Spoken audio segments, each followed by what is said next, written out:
मैं जी आइए। Good afternoon sir. Good afternoon, please take your seat. Thank you sir. ये mister Azharuddin Qazi. Yes sir. Azharuddin ji, मैं देख पा रहा हूँ कि आप महाराष्ट्र से हैं। जी सर। यवतमाल से। जी सर। आपकी सारी पढ़ाई लिखाई महाराष्ट्र से ही हुई है? जी सर। सारी पढ़ाई लिखाई आपने लिखा है कि महाराष्ट्र से है। पुणे से आपने स्कूलिंग किया है, उसके बाद अमरावती विश्वविद्यालय से आपने बीकॉम किया है। सर मैंने स्कूलिंग भी यवतमाल से ही। यवतमाल से ही की है, ठीक है। पुणे बोर्ड है आपका? जी सर। तो ये आपने 2009 में किया था? जी सर। अब तो 11 साल हो गए हैं इस बात को। जी सर। क्या कर रहे हैं तब से? सर 2009 के बाद से ही मैं प्रिपरेशन में आया था। 2010 और 11 में मैंने 2 अटेम्प्ट्स दिए, लेकिन मैं क्वालिफाई नहीं कर पाया। तो 2012 में मुझे जॉब लेनी पड़ी। मैं कॉर्पोरेशन बैंक में एज ए मैनेजर ज्वाइन किया। उसके बाद 2018 तक मैं उसी पोजीशन पे रहा। 2018 के बाद दोबारा से मैं प्रिपरेशन में आया हूँ। आपने नौकरी छोड़ दी? जी सर।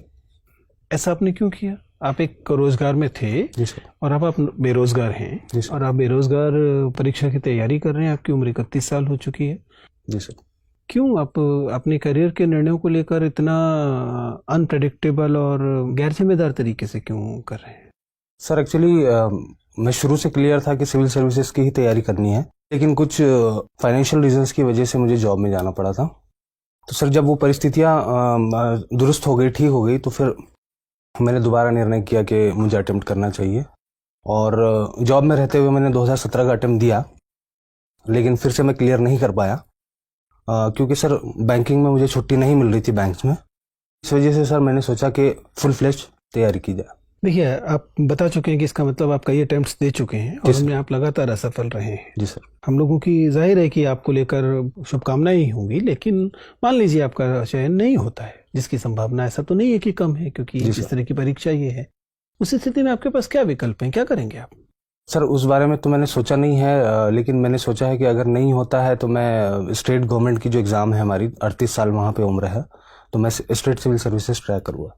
संभव है कि आप वहाँ सफल हो जाएं, लेकिन कोई भी सामान्यतः ये बताएगा कि ये एक स्मार्ट करियर मूव नहीं है, एक वेल थॉट करियर मूव नहीं है। इसमें अनिश्चितता बहुत अधिक है। क्या इतने अनिश्चित और अव्याख्यायित निर्णय लेने वाले व्यक्ति को एडमिनिस्ट्रेटर बनाया जाना चाहिए? सर इसमें अनिश्चितता ज़रूर है, लेकिन सर देखिए, अभी तो आपके निर्णयों से आपका जीवन प्रभावित हो रहा है, तो आपके वो एकदम हक है ऐसे निर्णय लेने का। जी सर। लेकिन कल को अगर आपको प्रशासक बना दिया गया, जी सर, और आपके ऐसे ही अव्याख्यायित निर्णयों से पूरे जिले की या पूरे राज्य की या एक बहुत बड़ी आबादी की जीवन पर असर पड़ रहा होगा, तब तो ये निर्णय बहुत नुकसानदेह हो जाएंगे। सर मुझे लगता है मैं शुरू से क्लैरिटी थी मेरे अंदर सिविल सर्विसेज करने की, सिर्फ इस वजह से कि एक मुझे ब्रेक लेना पड़ा क्योंकि फाइनेंशियल रीजंस थे। आपने उर्दू साहित्य विषय क्यों लिया? आप तो बीकॉम से करके आए थे, कॉमर्स एंड अकाउंटेंसी विषय है, बैंकिंग में आप लगातार प्रैक्टिस में भी थे। जी सर। फिर आपने उर्दू साहित्य विषय क्यों लिया? सर कॉमर्स एंड अकाउंटेंसी किए हुए मुझे बहुत साल हो चुके थे। 2009 में। आप तो बैंकर थे ना, तो काम तो वही कर रहे थे। जी सर, बैंकिंग एक डिफरेंट स्ट्रीम है और कॉमर्स में हम डिफरेंट चीज़ें पढ़ते हैं, बैंकिंग उसका एक पार्ट है। लेकिन सर 2007 तक मेरा एजुकेशन जो है वो उर्दू मीडियम में हुआ है, तो मैं लैंग्वेज को जानता था और मेरा एक इंटरेस्ट भी उसमें था। इस वजह से मैंने उर्दू लिटरेचर ऑप्ट किया। मुझे बताइए कि उर्दू भाषा जो है वह 8th शेड्यूल में कब शामिल होती है? Sir Urdu language 8th schedule में शुरू से ही थी। जब कॉन्स्टिट्यूशन अडॉप्ट किया हमने तभी से। तो कोई तिथि होगी क्या? ये 26 जनवरी 50 से थी, या 26 जनवरी 49 से थी, या सितंबर 49 से थी? कब से थी? सर 8th शेड्यूल जो है वो तो कॉन्स्टिट्यूशन के फॉर्म होने के बाद आया, तो हम ये कह सकते हैं कि 1950 से, 26 जनवरी 1950 से जब लागू हुआ कॉन्स्टिट्यूशन, तब से ये उसमें है। सारा कॉन्स्टिट्यूशन 26 जनवरी 1950 से लागू हुआ है या कुछ प्रावधान पहले लागू हो गए थे? जी सर, कुछ प्रावधान 26 नवंबर 1949 को भी हुए थे। अभी हाल में एक विवाद रहा है जिसमें रेलवे के कुछ बोर्ड्स पे उर्दू के स्थान पर संस्कृत में नाम लिखे जाने की बात हुई है। जी सर। क्या ये विवाद है और उर्दू से ऐसी क्या नाराजगी है जो जिसके चलते उर्दू हटा के संस्कृत में नाम लिखे जा रहे हैं, जबकि हिंदी में पहले से लिखे हुए हैं? सर ये नाराजगी का विषय तो नहीं है, उत्तराखंड की ये घटना है। उत्तराखंड में रेलवे स्टेशन के ऊपर में इंग्लिश, हिंदी के अलावा उर्दू के अंदर में भी साइन बोर्ड्स और नाम लिखे हुए थे। चूँकि यूपी की एक ऑफिशियल लैंग्वेज थी उर्दू, और उत्तराखंड जो है स्टवाइल यूपी का पार्ट था, इस वजह से वहाँ पे उर्दू लिखी हुई थी। लेकिन जब उत्तराखंड एक सेपरेट स्टेट बन गया तो वहाँ पर उर्दू को सेकंड ऑफिशियल लैंग्वेज का दर्जा नहीं रहा, और उसके बाद से लेकिन फिर भी उर्दू जो है कंटिन्यू हुई। अभी रिसेंटली गवर्नमेंट ने डिसीजन लिया है कि उर्दू चूंकि सेकंड लैंग्वेज नहीं है, संस्कृत वहाँ की है, तो उर्दू का हटा के संस्कृत में। संस्कृत और हिंदी में नाम तो एक ही होगा, फिर ये अलग अलग कैसे कहा जा रहा है? जी सर, लिखने में तो एक ही होगा। फिर क्या हिंदी में दो बार लिखा लेकिन सर जाएगा? लैंग्वेज दोनों अलग अलग है, संस्कृत अलग लैंग्वेज है, हिंदी अलग। प्रॉपर नाउन में लैंग्वेज अलग कैसे होती है? आप तो भाषा के विद्यार्थी हैं, बताइए। सर क्या देहरादून को देहरादूनम का है क्या कहने लगेंगे संस्कृत में? सर संस्कृत में क्या कहेंगे वो तो मुझे नहीं पता। प्रॉपर नाउन तो वही रहता है ना? जी सर, प्रॉपर नाउन वही रहेगा। चलिए। आप महाराष्ट्र के पूर्वी हिस्से से आते हैं जी सर। वहाँ किस तरह की समस्याएं हैं? सर मैं महाराष्ट्र के पूरब में जो विदर्भ का इलाका है वहाँ से आता हूँ। वहाँ पर सोशियो इकोनॉमिक इंडिकेटर्स जो है वो बहुत ज़्यादा लो है और लैक ऑफ डेवलपमेंट एक बड़ी समस्या है। किसानों से संबंधित क्या समस्या है? सर किसानों की से संबंधित समस्याएं ये है कि विदर्भ को जो है, विदर्भ में सबसे ज़्यादा फार्मर सुसाइड की खबरें हमारे यहाँ पे देश में आती है और ये समस्या रूरल इंडेंटेडनेस की वजह से, क्रॉप फेल्योर की वजह से बहुत ज़्यादा है। फार्मर्स के अंदर में काफ़ी डिस्ट्रेस रहता है जिसकी वजह से वो एक्सट्रीम कदम उठा लेते हैं। ठीक है, आप ऑर्गेनाइज्ड बैंकिंग सेक्टर में लगभग 6 साल काम किए। जी सर। और किसानों की जो आत्महत्या हो रही कहीं ना कहीं उसमें जो अनऑर्गेनाइज्ड कह लीजिए बैंकिंग सेक्टर है, जी सर, वो भी बहुत हद तक जिम्मेदार है। जी सर। ठीक है, काफी अधिक इंटरेस्ट रेट पे उनको वो देना, मतलब जी सर। नहीं लगता कि सरकार को बहुत स्ट्रिक्ट होकर इन सबको बंद करवा देना चाहिए या इनके खिलाफ एक स्ट्रिक्ट एक्शन करना चाहिए? जी सर। आपको क्या लगता है? सर जहाँ तक इलीगल मनी लेंडिंग का सवाल है, प्राइवेट मनी लेंडिंग चूंकि लीगल भी है, उसके लाइसेंसेस भी होते हैं। जो लीगल है वो तो अपनी जगह सही है, लेकिन जो इलीगल मनी लेंडिंग है उसको जरूर सरकार ने उसके ऊपर कदम उठाना चाहिए। लेकिन साथ ही जो इंस्टीट्यूशनल सोर्सेज ऑफ लेंडिंग है उसका आउटरीच बढ़ाना चाहिए। कहीं ना कहीं ये रिफ्लेक्ट होता है कि हमने इंस्टीट्यूशनल बैंकिंग को बहुत ज्यादा वहाँ पे उसका पेनेट्रेशन नहीं हुआ है और इसीलिए लोग जो है उसका फायदा नहीं उठा पा रहे हैं। दूसरे सर जो प्रोसीजरल जो डिफिकल्टीज है बैंक लोन लेने के अंदर में, तो लोगों को जनरली ये लगता है कि बैंक्स के अंदर में बहुत ज्यादा डॉक्यूमेंट्स रिक्वायर्ड है, बहुत ज्यादा कम्बरसम प्रोसेस है क्रेडिट का। इस वजह से वो प्राइवेट मनी लेंडर्स के पास जाते हैं जहां पे आसान तरीकों से उनको लोन मिल जाता है। एग्जैक्टली। तो सर ये कदम उठाने की जरूरत है कि हम बैंकिंग का जो पेनेट्रेशन है रूरल एरियाज में खास करके वो बढ़ाए और जो प्रोसीजर्स है लोगों को उसमें इजीनेस लाए। चलिए, उर्दू साहित्य आप पढ़ते हैं, भारत में उर्दू कैसे आई, मतलब कुछ बताइए इसके इतिहास के बारे में हमें। सर 12वीं सदी के आखिर में उर्दू दिल्ली के अतराफ में, इसकी जन्मभूमि दिल्ली के अतराफ बताई जाती है, दिल्ली शहर उसके अतराफ में।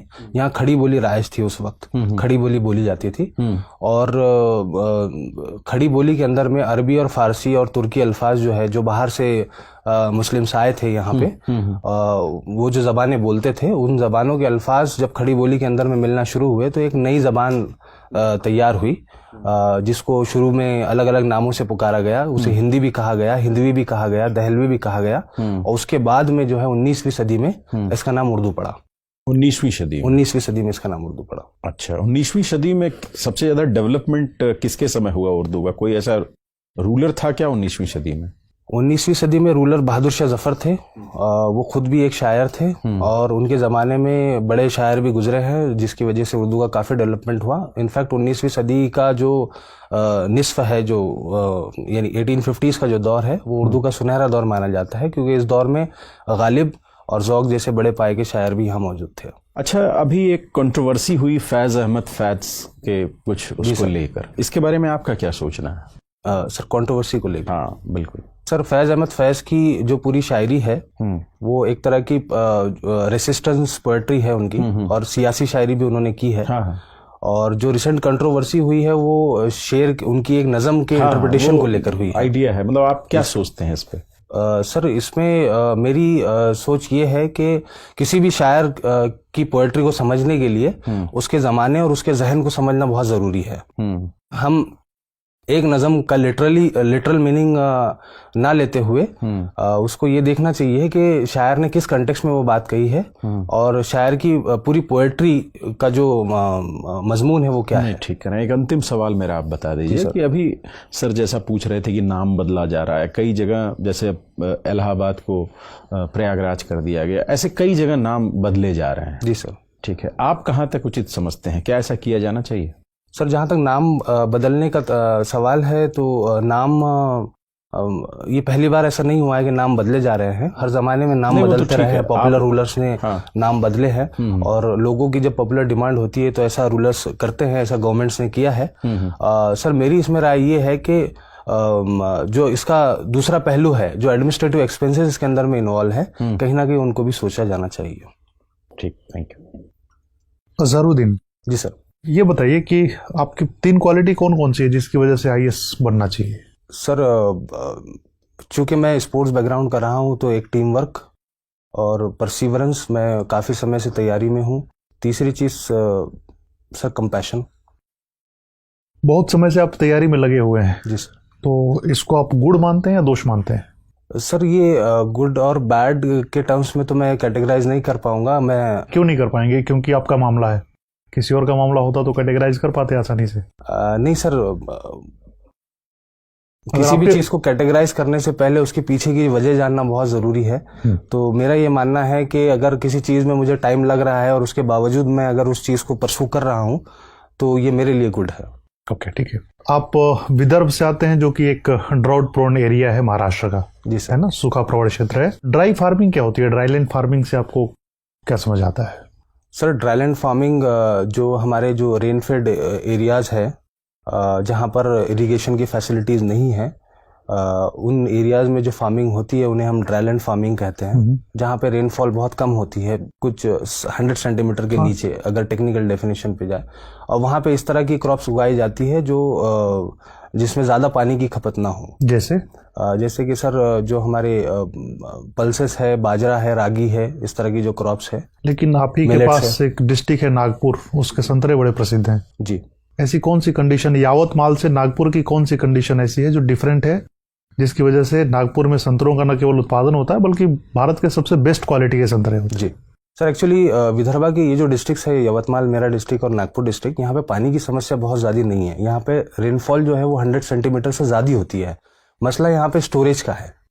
यहाँ पे इरिगेशन फैसिलिटी और स्टोरेज फैसिलिटीज अवेलेबल नहीं है। और नागपुर क्योंकि थोड़ा प्लेन रीजन में आता है तो वहाँ पे पानी की बहुत ज़्यादा कमी नहीं होती, इस वजह से वहाँ पे हॉर्टिकल्चरल क्रॉप्स बहुत ज़्यादा होती है। ठीक है। यावतमाल प्लेन एरिया क्यों नहीं है? सर यवतमाल जो है वो हिली एरिया रहा है और ब्रिटिश टाइम से इसे एक हिल स्टेशन में कैटेगराइज किया गया। कौन सा हिल है वहाँ पे? सर सतमाला हिल का पार्ट है। सतमाला हिल्स की जो चेन आ रही है वो नॉर्थन महाराष्ट्र में, वो उसी का पार्ट है यवतमाल। सतमाला के अलावा और कौन कौन से डेक्कन प्लेटों पे हिल चेन है? सर अजंता है। इनको उत्तर से दक्षिण की ओर आप क्रमानुसार सजा सकते हैं क्या? डेक्कन में सर? हाँ, डेक्कन में हरिश्चंद्र, बालाघाट, अजंता और सतमाला को। जी सर। सर जो क्रोनोलॉजी आपने बोली है शायद वही है। हरिश्चंद्र किधर है? सबसे उत्तर में है? जी सर, एमपी में। अच्छा। उसके बाद में बालाघाट जो टच होता है महाराष्ट्र से नागपुर रीजन को। उसके बाद में अजंता तो सर वेस्ट में है, जो औरंगाबाद वगैरह करीब। आप श्योर हैं? गेस कर रहे हैं ये सारी चीजें? सर मैं गेस कर रहा हूँ। गेस कर रहे हैं श्योर है सर। संतरे की खेती के लिए भौगोलिक दशाओं का उल्लेख कर दीजिए बस। सर मुझे सवाल समझ नहीं आप। संतरे की खेती के लिए, संतरा हॉर्टिकल्चर का पार्ट है जी, तो संतरा के लिए कौन कौन से ज्योग्राफिकल कंडीशन होने चाहिए? सर संतरे की खेती के लिए बेसिकली ट्रॉपिकल रीजन होना चाहिए, ट्रॉपिकल क्लाइमेट होना चाहिए। वो तो ठीक है। कंडीशन, टेम्परेचर कितना होना चाहिए, वर्षा कितनी होनी चाहिए, मिट्टी कैसी होनी चाहिए? सर टेम्परेचर जो है 20 से 30 डिग्री सेल्सियस के दरमियान होना चाहिए और रेनफॉल जो है वो 100 to 150 सेंटीमीटर वहाँ पे होनी चाहिए। ठीक है। और मिट्टी तो सर क्योंकि डेक्कन में ज़्यादातर काली मिट्टी पाई जाती है, रिगर्ड सॉइल पाई जाती है, तो मैं तो क्या कारण है कि संतरा केवल नागपुर में उगाया जाता है, देश के किसी अन्य क्षेत्र में इतनी व्यापक खेती नहीं होती इसकी? सर यही एक कारण हो सकता है कि जो क्लाइमेटिक कंडीशंस है वो संतरे के लिए वहाँ पे बहुत ज़्यादा सूटेबल। तो ये तो कंडीशन जो वर्षा और टेम्परेचर बता रहे हैं देश के बहुत सारे भागों में पाई जाती है। हमारे देश की विशेषता यही है। 100 सेंटीमीटर वर्षा, 18 से 20 डिग्री टेम्परेचर। जी सर। देश का बहुत बड़ा हिस्सा था इस क्लाइमेटिक कंडीशन में। सॉरी सर, रिकॉल नहीं कर पा रहा हूँ। अच्छा ठीक है। विदर्भ से हैं आप, विदर्भ का क्या मतलब है? मैम विदर्भ का जो नाम है वो एक पुरानी रियासत पे मबनी है। मतलब विदर्भ जो है उसका उल्लेख महाभारत और रामायण में भी रहा है। ये एक सल्तनत हुआ करती थी विदर्भ, वहीं से इसका नाम आया। क्या मध्य प्रदेश के कुछ जिले विदर्भ में आते हैं? जी मैम, विदर्भ जब हम विदर्भ कहते हैं, क्या आप महाराष्ट्र का ही हिस्सा लेंगे या महाराष्ट्र के ही जिले देखेंगे, या विदर्भ में मध्य प्रदेश के भी कुछ जिले हैं? मैम, एक महाविदर्भ एक टर्मिनोलॉजी है जिसके अंदर में महाराष्ट्र के और महाराष्ट्र का प्रेजेंट विदर्भ और एमपी के कुछ जिले आते हैं जो लगे हुए हैं विदर्भ से, महाराष्ट्र के विदर्भ से वो, लेकिन उसे हम महाविदर्भ कहते हैं। और विदर्भ की जो टर्मिनोलॉजी है वो सिर्फ और सिर्फ हम महाराष्ट्र के कंटेक्स्ट में इस्तेमाल करते हैं। आपने कहा कि महाराष्ट्र में और स्पेशली आपके एरिया में पानी की इतनी समस्या नहीं है जी। फिर भी क्या मूल कारण समझते हैं कि विदर्भ में ही सबसे ज्यादा किसानों ने आत्महत्या की? मैम, वही इरिगेशन फैसिलिटीज़ वहाँ पर नहीं है, जो इंफ्रास्ट्रक्चर होना चाहिए खेती के लिए वो सारी चीज़ें नहीं है। दूसरा एक रीज़न ये है कि वहाँ पर कैश क्रॉप्स उगाई जाती है। फार्मर्स जो है वो बेसिकली कॉटन उगाते हैं, और जब कॉटन और रूरल इंडिपेंडेंस बहुत ज़्यादा है, और कॉटन जब फेल हो जाती है और वो लोग जब रिपे नहीं कर पाते मनी लेंडर्स को, तो एक तरह का डिस्ट्रेस फार्मर्स के अंदर में डेवलप हो जाता है, जिसकी वजह से वो आत्महत्या कर लेते हैं। बीटी क्रॉप सुना है आपने? जी। What are BT crops? क्या है BT crops? Biotechnologically developed seed है कॉटन का। तो BT stand for biotechnology? No ma'am, BT stands for bacillus thuringiensis। It's a, ये जेनेटिकली मॉडिफाइड एक प्लांट है, बीटी कॉटन। आपने कहा बैसिलस। बैसिलस एक प्लांट है या कोई और जीव है? बैसिलस तो मैम एक बैक्टीरिया है और इसको प्लांट में यूज किया जाता है, जेनेटिकली तो आप मॉडिफाई किया कुछ जाता बीटी क्रॉप्स के नाम बताइए। है। मैम, बीटी ब्रिंजल है, और बीटी मस्टर्ड, अभी हाल ही में बीटी मस्टर्ड का भी नाम मुझे लगता था कि आप सबसे पहले बीटी कॉटन कहेंगे। मैम, बीटी कॉटन तो आप कह चुकी थी। अच्छा, आप भी कह सकते थे उसको। ये बताइए कि बीटी क्रॉप क्यों फेल है, क्यों उसका इतनी नहीं, अभी बैन है इंडिया में, बंद कर दिया गया है? नहीं मैम, बीटी कॉटन को बैन नहीं किया गया है। एक एसटीबीटी वैरायटी है जिसको, जो अनअप्रूव्ड वैरायटी है, जेनेटिक इंजीनियरिंग अप्रूवल कमेटी जो है उसने उसको अप्रूव नहीं किया है। तो क्या विदर्भ में बीटी कॉटन उगाई जा रही है? जी मैम। फिर भी फार्मर्स सुसाइड कर रहे हैं इसके बावजूद? जी मैम। तो आपको लगता है बीटी कॉटन सेफ है?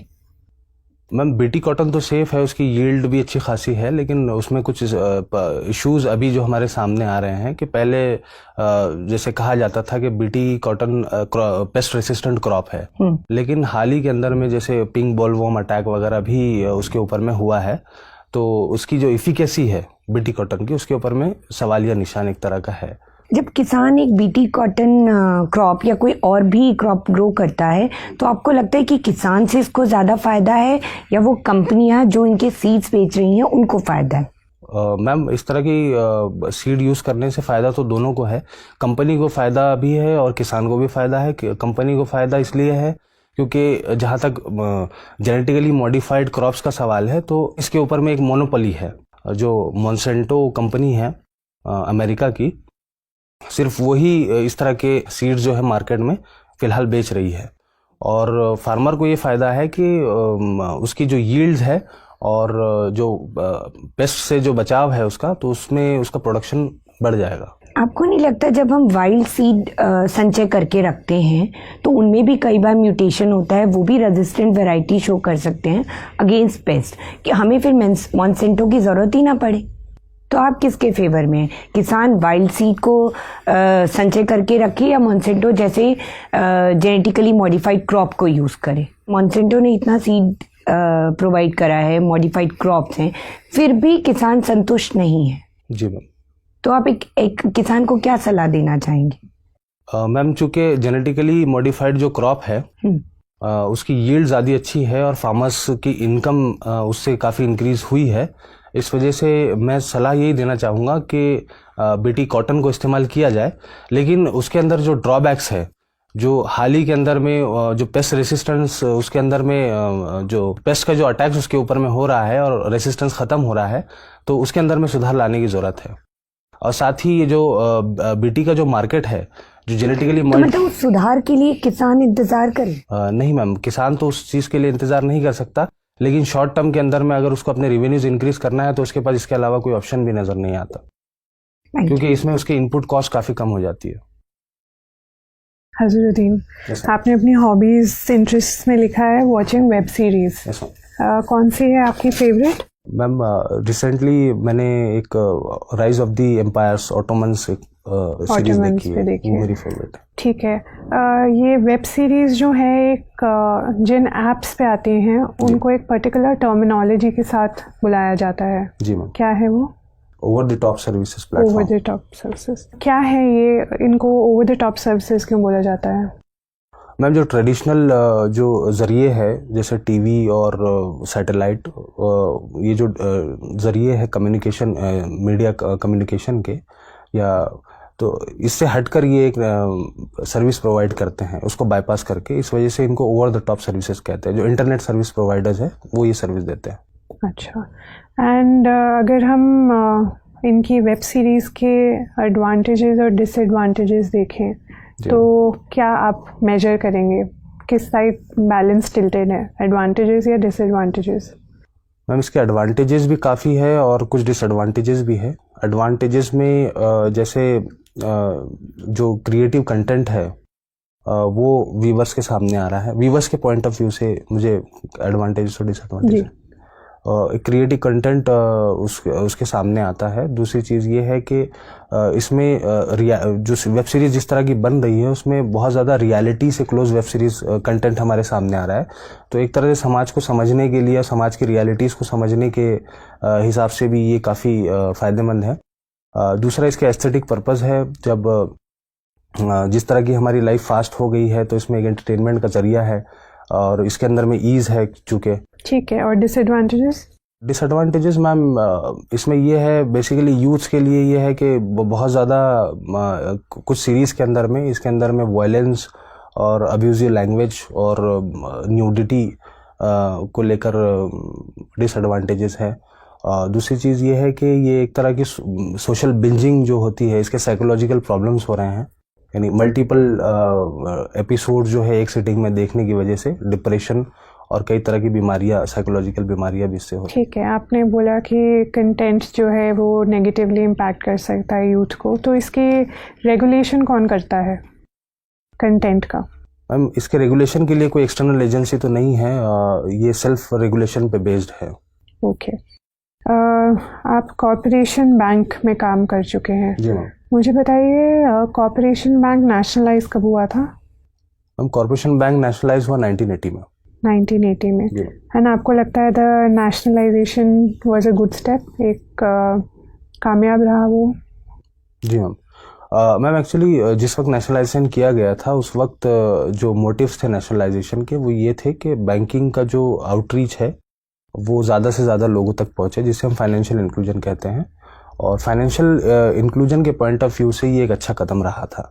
दूसरा ये था कि हमारे जो सेक्टर्स थे, कुछ सेक्टर्स ऐसे थे जिन्हें हैंड होल्डिंग की ज़रूरत थी, तो चूँकि नेशनलाइज बैंक का one of the objective socio economic welfare भी है, इस वजह से भी उनका उस एस्पेक्ट से भी नेशनलाइजेशन बहुत ज़रूरी था। जैसे एमएसएमईज में और एग्रीकल्चर में जो हमने क्रेडिट सपोर्ट दिया है, शायद हम प्राइवेट बैंक्स की मदद से उतना सपोर्ट उसको नहीं दे पाते। राइट।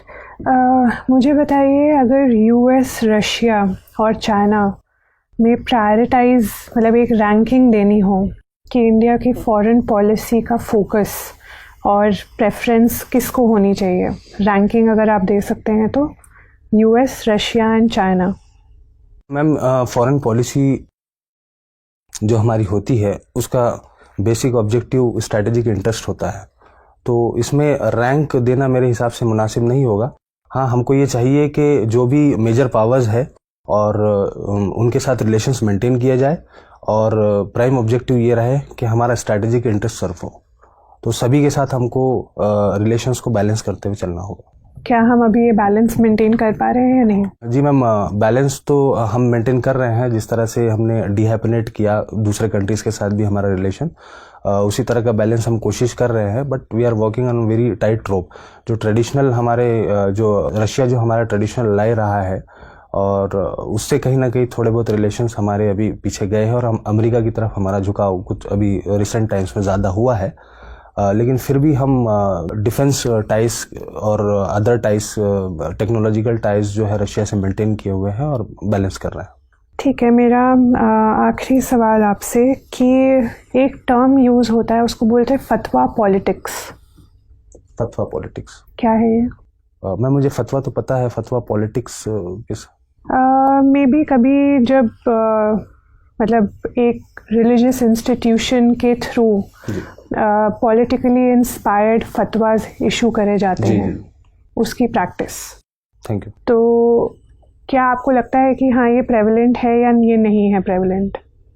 इस तरह की चीज़ तो मैंने कभी सुनी नहीं है, तो नहीं, ये सुना है आपने कि पॉलिटिकली इंस्पायर्ड फतवाज इशू करे जाते हैं इमाम्स के द्वारा? नहीं मैम, सुना नहीं।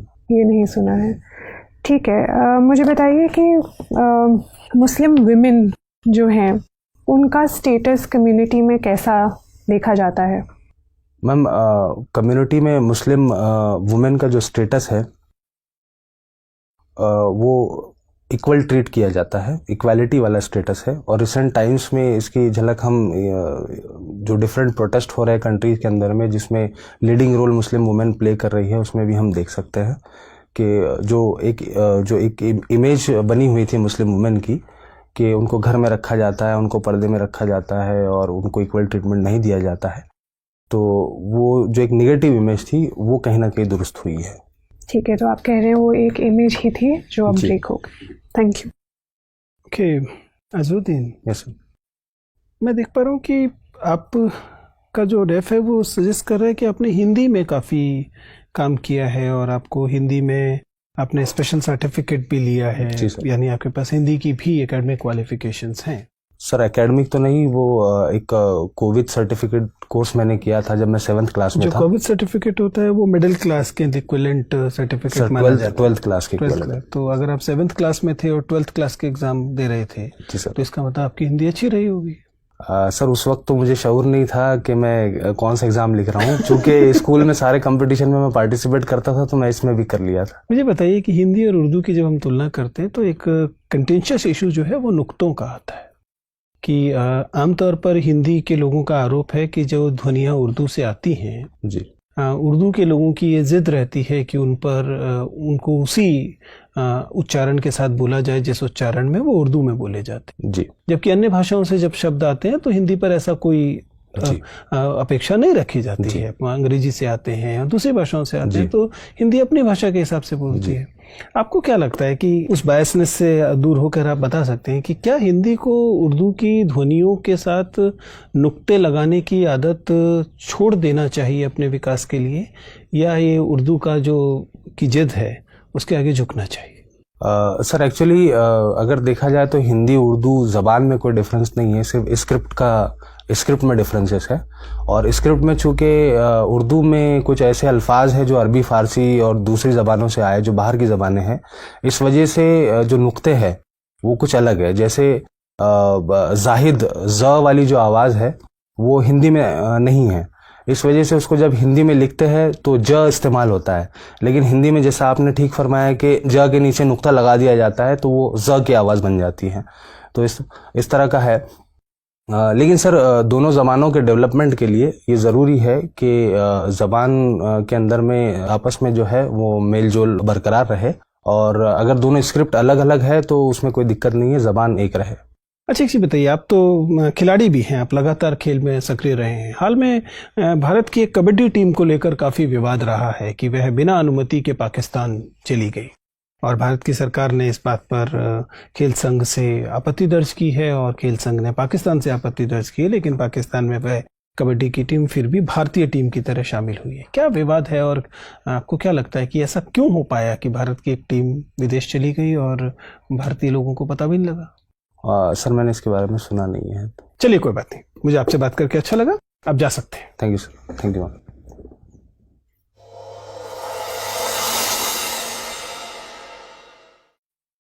बैठिए अजहर।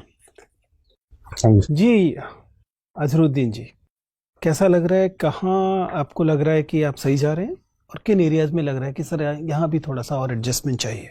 सर एक तो कॉन्फिडेंस की कमी लगी मुझे, और जो करंट अफेयर्स में आपने कुछ इश्यूज बताया उर्दू से रिलेटेड, जो अभी आखिरी सवाल था उसमें मुझे लगा कि मैं शायद अच्छा जवाब नहीं दे पाया। अजहरुद्दीन, आपके विषय में हम लोगों ने जो इंटरव्यू के बाद आपके आपस में चर्चा की है, कुछ चीज़ें इंटरेस्टिंग निकल कर आ रही हैं। देखिए, आपका इंटरव्यू साधारण इंटरव्यू नहीं होगा जी आपको इंटरव्यू के बारे में थोड़ा सा एक पूर्व राय बना लेनी चाहिए कि आपका इंटरव्यू साधारण औसत इंटरव्यू जैसा नहीं जाएगा। इसके कई कारण हैं, ठीक है ना।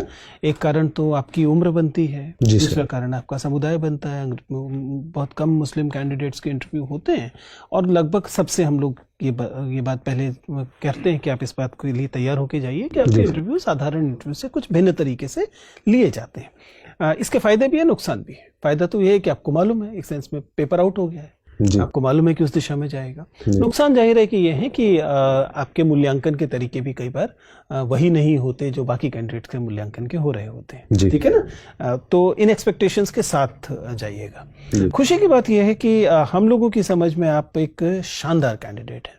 आपका जो इंटरव्यू देने का तरीका है उसमें जो संतुलन है और जो एक तरह का स्थिरता है, जी सर, वो मेरे अनुभव में बहुत कम विद्यार्थियों में होती है, बहुत कम कैंडिडेट्स में होती है। Thank you sir. उसकी वजह ये हो सकती है कि एक तो रिलेटिवली आपकी उम्र ज़्यादा है, तो आपके अंदर एक स्थिरता समझ के स्तर पर भी आ गई होगी। दूसरा, तैयारी के स्तर पर भी शायद बाकी लोगों से बेहतर स्थिति होने की वजह से स्थिरता है। और बोर्ड मेंबर्स को जल्दी ही आप इम्प्रेस करेंगे, क्योंकि बोर्ड मेंबर्स सामान्य कैंडिडेट्स में वो चीज़ नहीं देखते हैं। आत्मविश्वास आपको लग रहा है कम है, लेकिन ऐसा कोई बहुत इंटरव्यू में रिफ्लेक्ट नहीं हो रहा है। जी सर। आपके बैठने के तरीके में नहीं हो रहा है, आपका बैठना सही है, आपका voice level by and large ठीक है, आपके हिंदी अंग्रेजी दोनों में अच्छी पकड़ है, बल्कि आप हिंदी के अच्छे कैंडिडेट की तरह हैं। मुझे नहीं पता कि वहाँ आपको उर्दू कहने से कोई फर्क पड़ेगा कि नहीं। आप हिंदी में भी इंटरव्यू दे सकते हैं और दे ही रहे होंगे। In fact there is no point getting a interpreter from Urdu to Hindi, कोई लॉजिक नहीं है उस बात का, ठीक है ना। हैंड मूवमेंट आपका रेस्ट्रिक्टेड है, आई कॉन्टैक्ट आपका अच्छा है, फ्लो आपका अच्छा है, आपकी अंदर एक तरह का जो पॉजिटिव आपके इंटरव्यू की सबसे मजेदार बात है वो एक परफॉर्मेंस कंसिस्टेंसी है। नॉर्मली हम लोग कैंडिडेट्स को की परफॉर्मेंस को डिप करते हुए देखते हैं, रेयर कैंडिडेट में इससे ऊपर जाते हुए भी देखते हैं। मैं आपके साथ ये दावा तो नहीं कर सकता कि वो ऊपर जा रही है, लेकिन आप कंसिस्टेंट हैं अपने through the interview, which is a positive thing and you must maintain that, ठीक है ना। उसे आपको बना के रखना है। एनालिसिस भी आपका अच्छा है, ऊर्जा भी आपके अंदर बाय एंड लार्ज ठीक है। अब चैलेंजेस कहाँ हैं? चैलेंजेस कम्युनिकेशन में नहीं है, चैलेंजेस दो फ्रंट पर है। एक मतलब दोनों ही चैलेंजेस एक ही चीज से इमर्ज कर रहे हैं, वो ये है कि आपको बोर्ड मेंबर्स के अंदर जो प्रेजुडिसेस होंगे उनसे टकराना होगा। जी, ये प्रेजुडिसेस आपकी एज को लेकर होंगे जी, और ये प्रेजुडिसेस हो या व्यक्त हो या ना हो, कभी कभी कम्युनिटी को लेकर होंगे, जी, ठीक है ना। जो एज को लेकर का प्रेजुडिसेस है वो इस सेंस में होंगे कि अब इतनी उम्र हो गई है, इतने साल नौकरी करके है, मोल्ड करना पॉसिबल नहीं है। जी, तो आपको वो एनर्जी दिखानी है, जी sir, and willingness to learn दिखानी है। कैसे दिखाएंगे? आपकी चुनौती है जी, अपने सवालों को इस तरीके से आप बताएंगे जिससे लगे कि आपके अंदर नई चुनौतियों को लेकर उत्साह रहता है। जी सर, ठीक है ना। इस वाले एस्पेक्ट को आप बताएंगे। अगर आपको मौका मिले तो अपनी सर्विसेज के अनुभव जो है उनके आधार पर बताएं या अपने जीवन के अनुभव के आधार पर बताएं, लेकिन ये दिखाएं कि you have this tendency of moulding yourself if necessary. जी सर, आप बात समझ पा रहे हैं? जी सर। दूसरा जो है वो कम्युनिटी प्रेजुडिसेस को लेकर बात है। मैं ये नहीं कह रहा कि बोर्ड मेंबर एसेंशियली प्रेजुडिस्ड होंगे, लेकिन पास्ट अनुभव बताते हैं कि कभी कभी वो नेगेटिव हो जरूरी नहीं है, कई बार पॉजिटिव भी होते हैं जी, लेकिन दे व्यू समटाइम डिफरेंटली। तो आपकी जो छवि आनी चाहिए वो प्रोग्रेसिव मुस्लिम वाली छवि आनी चाहिए। जी, बाय एंड लार्ज आती है, लेकिन आपके साथ स्पेसिफिक क्वेश्चन बहुत कम हुए, जी, सिवाय जब फतवा पॉलिटिक्स और विमेन वाला इशू आ रहा था, वहां पर एक इंट्रोस्पेक्शन का एलिमेंट गायब था। आप समझ पा रहे हैं? जी, तो I will advise you to इसको सीधा सीधा ये मत कहिए कि ये केवल छवि है। जी सर, आप ये कहिए कि बदलाव में हो, मतलब समझ रहे हैं? जी, जी, ये एक कम्युनिटी में आता हुआ बदलाव है। हम मानते हैं कि कुछ जगह पर ऐसी स्थिति है, लेकिन सकारात्मक चीज ये है कि हम उससे बाहर आ रहे हैं। जी सर, जी सर। ये एक रिफॉर्मेटिव इंट्रोस्पेक्शन वाला एंगल रहेगा तो आप वो रिलेटिवली प्रोग्रेसिव। अदरवाइज क्या लगता है वो थिन बाउंड्री लाइन हो जाती है जहां पे पता लगता है कि पता नहीं एकदम ये हो जाए कि नहीं जी सब कुछ अच्छा है वाला बात। तो वो उसका आप इस्तेमाल स्ट्रेटेजिकली कर सकते हैं। मतलब मेरी सलाह रहेगी कि करें। नॉर्मल छवि आनी चाहिए कि आप एक प्रोग्रेसिव फॉरवर्ड लुकिंग मुस्लिम